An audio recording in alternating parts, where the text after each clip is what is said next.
আব্বাস সিদ্দিক হচ্ছে পরমাণু বোমা।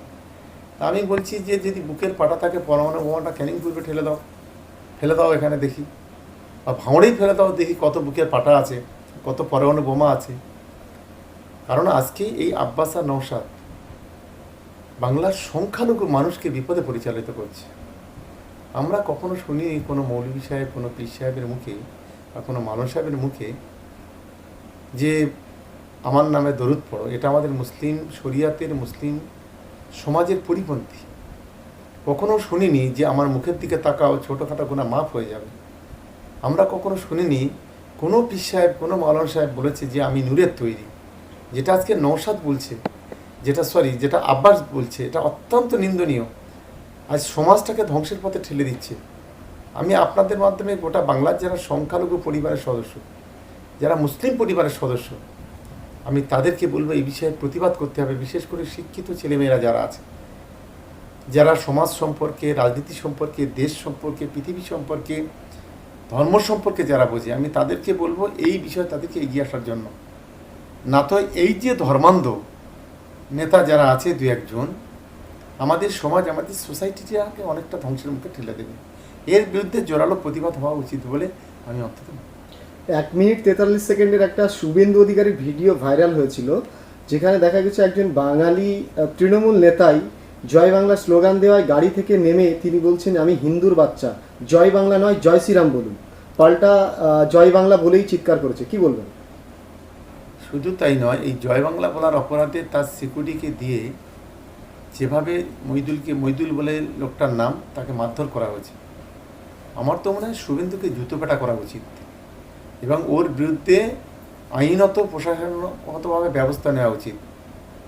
যেভাবে একজন শুধুমাত্র সংখ্যালঘু হওয়ার অপরাধে, শুধুমাত্র মুসলিম হওয়ার জন্য যেভাবে তার সিকিউরিটিটাকে ইউজ করলো, এটা অত্যন্ত লজ্জাজনক।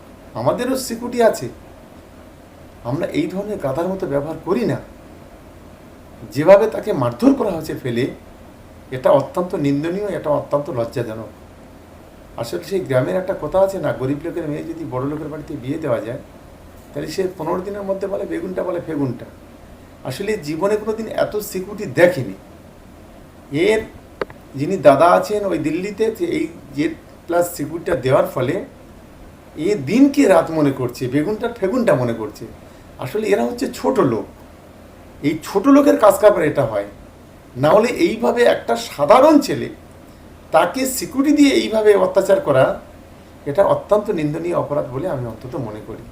যেটা আগামী দিনে বাংলার মানুষ সুদে আসলে কড়ায় গন্ডা এই জবাবটা ব্যালট বক্সে দেবে। তৃণমূল মুখপাত্র দেবাংশু ভট্টাচার্য ও বাম মুখপাত্র শতরূপ ঘোষকে বাংলা থেকে ছুড়ে বাংলাদেশে ফেলে দেওয়ার হুঁশিয়ারি দিলেন শুভেন্দু অধিকারী, কি বলবেন? দেখুন, এ নিজেই বলেছে, এ নিজেই বাংলাদেশি, এ নিজেই বলেছে আমার মা বাংলাদেশ। ফলে এ এখন অনেকটা পাগল টাইপের হয়ে গেছে। কারণ পাগল বললে খুব বেশি ভুল হবে না। এ যেভাবে পাগলের মতো আলাপ ব্যবহার করছে, যেটা আগামী দিনে এর বাবা তো বেঁচে আছে এখন, শিশির অধিকারী, ওকে বলবো যে অবিলম্বে একটা মেন্টাল হসপিটালে দেখানো ভালো। না তো যেমন পাগলা কুকুর যেমন লোকের কামড়ে দেয়, এ কোন দিন কামড়ে দেবে? এ যেমন বলেছিল ডোন্ট টাচ মাই বডি, এ একটা কোনো সুস্থ সমাজের মানুষ এটা কখনো বলে না। আর যেভাবে গাড়িতে আচরণ করছে, কখনো রাস্তায় নেমে আচরণ করছে, কখনো মমতা বলে চিৎকার করছে, দিদিকে যেভাবে অসম্মান করছে, বাংলার মানুষকে যেভাবে অসম্মান করছে, সংখ্যালঘুদের যেভাবে অসম্মান করছে, এসে অবিলম্বে পাগলাগারো দেখে ঢোকানো উচিত এবং পাগলাগারোতে অন্তত মাস 5-6 রাখা উচিত বলে আমি অন্তত মনে করি। এই পাড়ায় সমাধানের নামে 26-এর আগে তৃণমূল নেতাদের হাতে টাকা তুলে দেওয়ার একটি চক্রান্ত বলে পাড়ায় সমাধান প্রকল্পকে দাগালেন বিরোধীরা, কি বলবেন? সম্পূর্ণ তো অনলাইন হবে, একে পাড়ায় টাকা দেওয়ার কোনো প্রশ্নই নেই। পাড়ার মানুষ তার প্রপোজাল দেবে, এটা ইমপ্লিমেন্ট করবে সরকারি আধিকারিকরা। ব্লক পর্যায় থেকে সেগুলো ইমপ্লিমেন্ট হবে, জেলা পর্যায় থেকে সে ইমপ্লিমেন্ট হবে। এইটাতে আবার কোথা থেকে টাকাটা কোথায় দিয়ে পাড়ার মানুষের কাছে গেল? আসলে ওরা হতাশাগ্রস্ত হয়ে পড়েছে। কারণ 2021-এ হেরেছে, 2023-এ হেরেছে, 2024-এ হেরেছে, আবার যে 26, এই 26-এ গোহারা হারবে, যার কারণে হতাশগ্রস্ত হয়ে ওরা এই ধরনের কথা বলছে। এছাড়া ওদের কোনো বিকল্প কোনো রাস্তা নেই। একটা লাস্ট এবং শেষ প্রশ্ন, যে মমতা বন্দ্যোপাধ্যায় কি 26 সালে মুখ্যমন্ত্রী হবে এবং কত সিট নিয়ে হতে পারে? শুধু হবে না, চতুর্থবারের জন্য তিনি নবান্নে যাবেন, মুখ্যমন্ত্রী হবেন এবং 2021-এ আমরা যে সিট পেয়েছি তার থেকে বেশি সিট এবারে কিন্তু তৃণমূল কংগ্রেস পাবে। কারণ আজকে যদি বাংলার মানুষের পাশে যদি কেউ থাকে, সে সুখ দুঃখের সাথী কেউ হয়ে থাকে, তার নাম হচ্ছে মমতা বন্দ্যোপাধ্যায়। বাংলার মানুষের দুঃখে যদি কেউ পাশে দাঁড়ায়, তার নাম হচ্ছে অভিষেক বন্দ্যোপাধ্যায়।